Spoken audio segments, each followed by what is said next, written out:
Bonjour à tous et bienvenue dans cette nouvelle vidéo d'analyse dans laquelle on va faire un point rapide sur le marché. On va commencer avec le Bitcoin et ensuite on va passer aux indices sur les altcoins.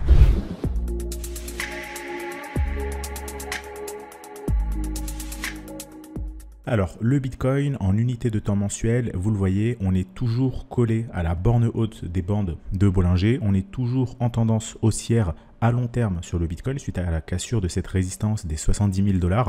Vous le voyez, on a eu un mois de novembre exceptionnel, plus 37% sur le Bitcoin, mois de décembre neutre, et là le mois de janvier, on repart doucement à la hausse, plus 12%.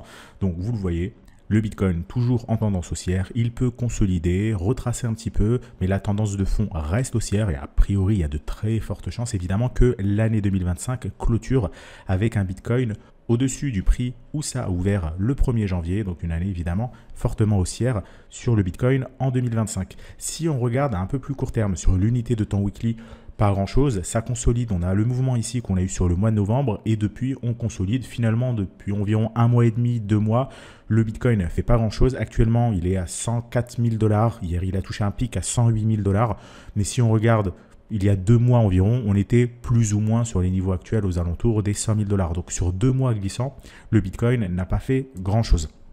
Il consolide, évidemment, c'est bien d'avoir des consolidations pour avoir un nouveau signal d'achat. On voit qu'on consolide ici sous le niveau environ des 105 000 $. Idéalement, il faudrait que le Bitcoin refasse un léger retracement vers les 100 000 $ environ, qu'il reteste les 105 000 et là on aura un nouveau cas d'école, une nouvelle tendance haussière puisque ça déclenchera évidemment un signal d'achat sorti de consolidation comme ce qu'on avait pu avoir ici.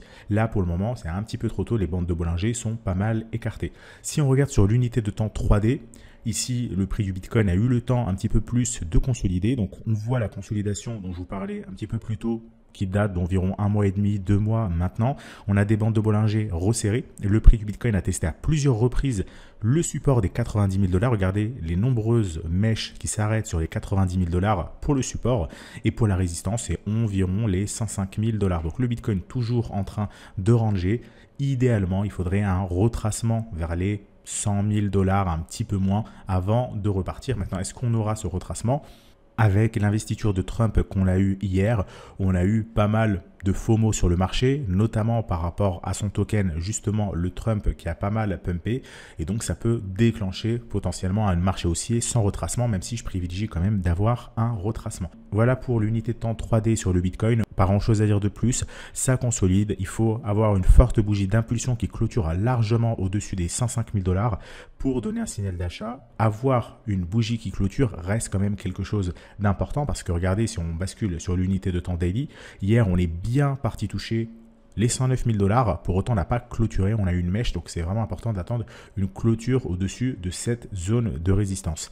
Basculons maintenant sur le marché des alts qui reste toujours en stagnation. On voit ici un énorme range sur l'unité de temps mensuel qui se dessine depuis l'année 2021. On a testé à plusieurs fois le support, la résistance. Pour le moment, on flirte avec la borne haute des bandes de Bollinger, mais on n'a toujours pas le signal d'achat. Signal d'achat qui peut arriver très très vite. Il suffit d'avoir un mois haussier en février ou en mars pour ensuite déclencher plusieurs mois consécutifs de hausse sur le marché des alts. Pour le moment, on ne l'a pas encore, même si on a eu une année 2023 et 2024 légèrement haussière sur les alts, on le voit ici, ça reste quand même une évolution au sein d'un range. Idéalement, il faudrait vraiment sortir par le haut du range pour déclencher un vrai signal d'achat sur les alts comme on l'a eu ici fin 2020, début 2021 ou même un petit peu plus tôt ici sur l'année 2017, 2016, 2017. Donc là, vous voyez, on n'y est pas du tout, on est toujours en train de ranger. Si on regarde le total 2 contre le Bitcoin, c'est encore plus flagrant. On voit qu'on est sur un support. Donc le Bitcoin sort son épingle du jeu, il surperforme les alts et les alts pour le moment font pas grand chose. On regarde maintenant le total 3, donc on exclut l'Ether et on obtient un graphique sensiblement similaire. On a toujours ici notre range, on est toujours en dessous de la résistance. On n'a donc pas encore cette fameuse alt season qu'on attend tous. Pour le moment, le meilleur pari, en tout cas sur les 2 dernières années, était évidemment le Bitcoin. L'Ether est décevant et la plupart des autres alts sont également décevantes. Si on regarde d'un point de vue dashboard, ce qu'on a, on a actuellement une émotion de 76, donc un marché légèrement euphorique, mais sans excès. Un setup technique de 21, donc une configuration technique plutôt mauvaise. Une volatilité au maximum Et dans l'ensemble, on a un marché qui est légèrement positif, mais sans plus. En regardant très rapidement le dashboard, on voit quand même pas mal de flèches rouges, on voit pas mal de retracements, pas mal de corrections sur les crypto-monnaies depuis plusieurs jours déjà. En regardant les notes, on a également pas mal de crypto-monnaies avec des notes de 0. On voit bien qu'il n'y a pas de momentum actuellement sur le marché. Le marché est totalement en pause. On l'a vu déjà il y a quelques instants avec les graphiques. Ça fait environ 2 mois que le marché ne fait pas grand-chose. Finalement, si on rebascule sur le graphique du Bitcoin en unité de temps mensuelle, qu'est-ce qu'on constate? Eh bien, on constate que sur l'année 2024, il ne s'est pas passé finalement grand-chose dans l'ensemble. L'année 2024 est matérialisée ici par les deux droites en pointillé en bleu. On constate qu'on a eu, oui, un mois de février très haussier, plus 43, un mois de novembre très haussier, plus 37, mais mis à part ça, il ne s'est pas passé grand-chose. Si on enlève le mois de février et le mois de novembre, on a eu un marché totalement neutre. Vous voyez, le mois de janvier, on a plus 0,6. Ensuite, ici, on a tantôt un mois haussier, tantôt un mois baissier, ça s'équilibre. Et il y a seulement finalement les 2 mois de février et novembre qui donnent toute la performance du Bitcoin sur l'année 2024. Et donc, ce marché haussier, finalement, il n'est pas si présent que ça. On a eu une année 2024 compliquée. Est-ce qu'on aura également une année 2025 compliquée? On verra. Pour le moment, le mois de janvier est plutôt positif, mais il n'y a évidemment pas de quoi s'emballer. Comme je vous le disais, pas de momentum sur les cryptos. La plupart des crypto-monnaies, vous le voyez, pas de momentum du tout avec des notes de 0 ou de petits momentum avec des notes de 3, de 1. On a seulement quelques cryptos qui, elles, ont vraiment un engouement actuellement. On a notamment ici le Link qui est clairement haussier, vous le voyez, depuis plusieurs jours. On a Raydium également aussi depuis plusieurs jours qui profite évidemment du FOMO lié à l'investiture de Trump et surtout du lancement de son memecoin. Solana également, Raydium et Solana sont corrélés.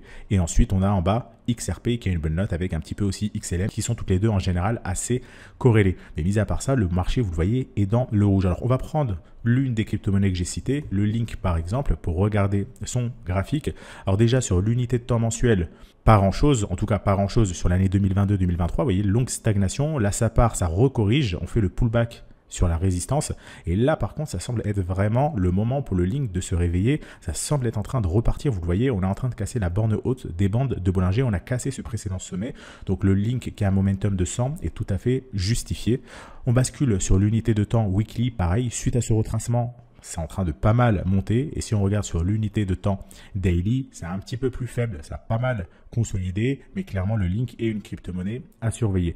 Dans l'ensemble, le marché des cryptos, vous l'aurez deviné, reste compliqué. On a pas mal de crypto-monnaies qui sont neutres, voire baissières. Donc, le mieux, c'est évidemment d'attendre un setup haussier sur ces cryptos, sur les altcoins, que les altcoins se réveillent avant de beaucoup plus se positionner dessus. Et par setup, j'entends évidemment la cassure des résistances sur les graphiques que je vous ai montré, notamment ici celui du Total 2.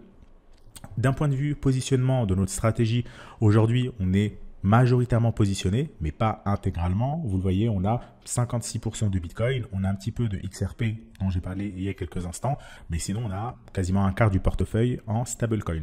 Je vous rappelle que si vous voulez avoir la position détaillée de notre stratégie, vous avez un lien qui se trouve dans la description. Aujourd'hui, je vous montre la composition de la stratégie. Évidemment, ça peut changer. Demain, on peut acheter plus, on peut même revendre. Donc, si ça vous intéresse d'avoir la composition de notre stratégie et que vous n'avez pas encore accès à celle-ci, un lien se trouve dans la description. Je vous invite à cliquer dessus pour la recevoir. Voilà par rapport à l'état du marché. Pas grand-chose à dire de plus par rapport à la précédente vidéo d'il y a 2 semaines. Le marché est toujours en pause. On a un Bitcoin qui semble être en train de se réveiller. Évidemment, si on regarde que le Bitcoin, on a l'impression que le marché est haussier, mais si on prend plus de recul et qu'on regarde les alts dans leur ensemble, surtout les principales alts, on voit que finalement le marché, parfois il monte, parfois il descend, mais dans l'ensemble, on n'est pas du tout sur une alt season pour le moment. J'espère évidemment qu'elle arrivera sur l'année 2025. Pour le moment, on est proche de casser les différentes résistances, mais on ne les a pas encore cassées. Donc, c'est évidemment prématuré de dire qu'on aura prochainement une alt season. Voilà par rapport à cette vidéo. J'espère que vous l'avez appréciée. Si c'est le cas, n'oubliez pas de laisser un like et un commentaire. Je vous souhaite à tous une excellente soirée et je vous retrouve très bientôt pour une nouvelle vidéo d'analyse sur les crypto-monnaies.